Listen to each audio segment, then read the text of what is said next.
Does car insurance boggle your mind? We're not surprised. The various options and decisions regarding your car insurance could leave you confused and conflicted. With this article we shall attempt to clear up some of those dilemmas. 1.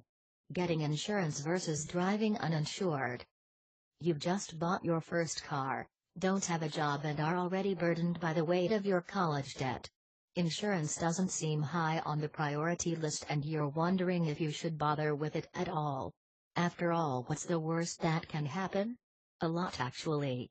If you get caught driving uninsured, you could get fined heavily, have your license suspended and have your car impounded. And if you happen to get into an accident while you're driving uninsured, you're in for a world of trouble.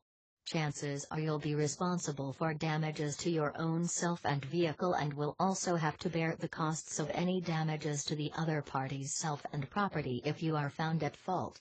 So this one is actually easy. Get car insurance no matter what. 2. Full coverage versus minimum liability. Now that we've convinced you to get car insurance, let's deal with the next dilemma. How much? While it may be tempting to get just the minimum coverage stipulated by the state, we suggest you get more. If your state only requires you to get a certain amount of liability coverage, and that's all you purchase, you will receive no support from your insurance provider in the event of theft, natural disasters, acts of God, accidents with uninsured motorists, etc. We suggest you get collision, comprehensive and personal injury protection, PIP. Collision will take care of damages to your vehicle in the event of an accident with another party. Comprehensive covers theft, fire, flood, vandalism, random objects falling on, crashing into your car, etc. PIP, personal injury protection, will take care of medical bills and in some cases loss of wages that occur as a result of the accident. 3. High deductible and low premiums versus low deductible and high premiums. The answer is simple. Settle on the highest deductible you can afford. Keeping a low deductible means that your insurance rates will be higher and vice versa, so raising your deductible could potentially mean huge accumulated savings.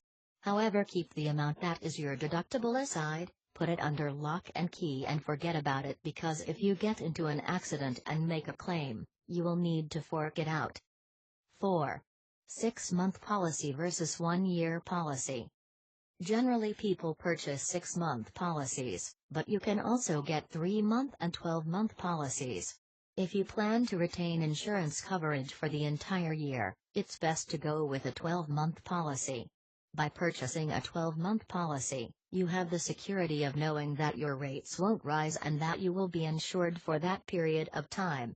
If you were to get a 6-month policy, you might see a hike in premiums at the end of that term, and if you made serious claims, your insurer may choose to non-renew you. Not only do you benefit from the lack of stress, but your insurance company may also give you a discount for purchasing their policy for a whole year. 5. Addition to parents' policy versus separate policy. Young drivers tend to pay very high insurance rates, so many of them choose to get added to their parents' policies. However, this presents its problems. A claim made by you or a driving violation will affect not just your own insurance records, but your parents as well. There is no single answer to this dilemma. The best thing to do is get an estimate from your parents' company and compare this with free auto insurance quotes and discounts offered by other reputable providers. 6. Used car versus new car. When picking out your first car, in order to get the best car insurance rates, you need to strike a balance. An old broken-down car is likely to require more repairs, maintenance, and hence is more expensive to insure.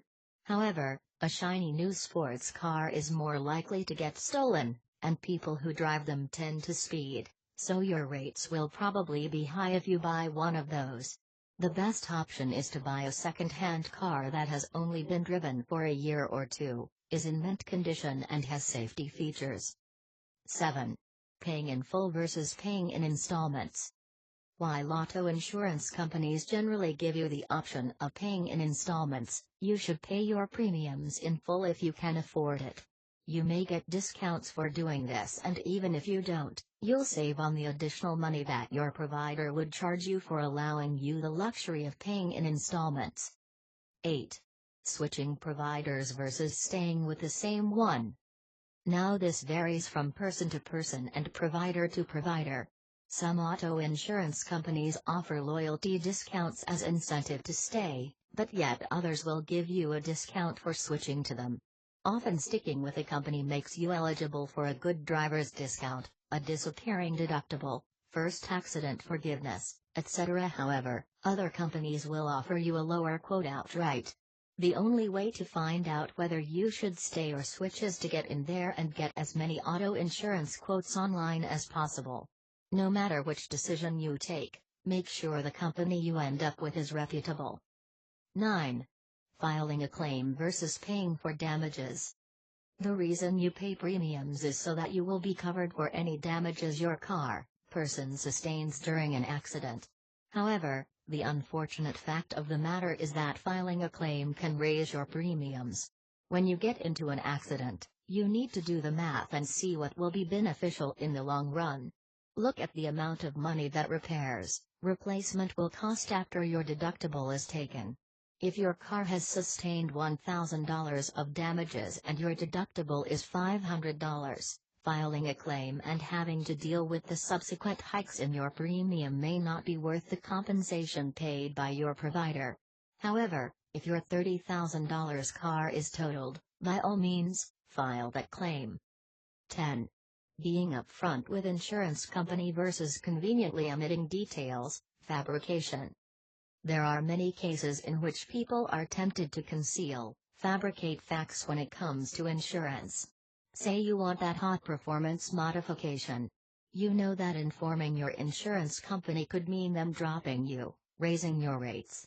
Or that you're really short on cash, need to pay rent, and an easy way to make some bucks is to stage an accident, theft, and claim compensation from your provider. Well, we have one thing to say to you.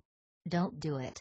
If you're caught, the company will drop you, your friendly neighborhood police will pay you a visit, you will receive fines, prison time, and no auto insurance company will touch you with a barge pole after that. And if a provider does agree to take you on as a client, trust us when we say your insurance premiums will bring you to tears, and these are tears of joy we're talking about. Besides, any company that does take you on is probably not reliable. The fact that they associate with those charged with insurance frauds only confirms that honesty and standards aren't exactly a priority for them. Auto insurance is a convoluted, complex subject, which is unfortunate considering the fact that anyone who drives a car has to deal with it. However, knowledge is power, and if you're armed with the right information, you can make decisions that will benefit your sense of security and your wallet. Bethany Collins is a mother of two who works from home and lives with her husband. She is a voracious reader and always looks out for happening topics related to personal finance. She specializes on subjects related to car insurance and uses her spare time to write on topics related to car insurance quote and antique car insurance. Share this video and subscribe for more interesting auto insurance tips.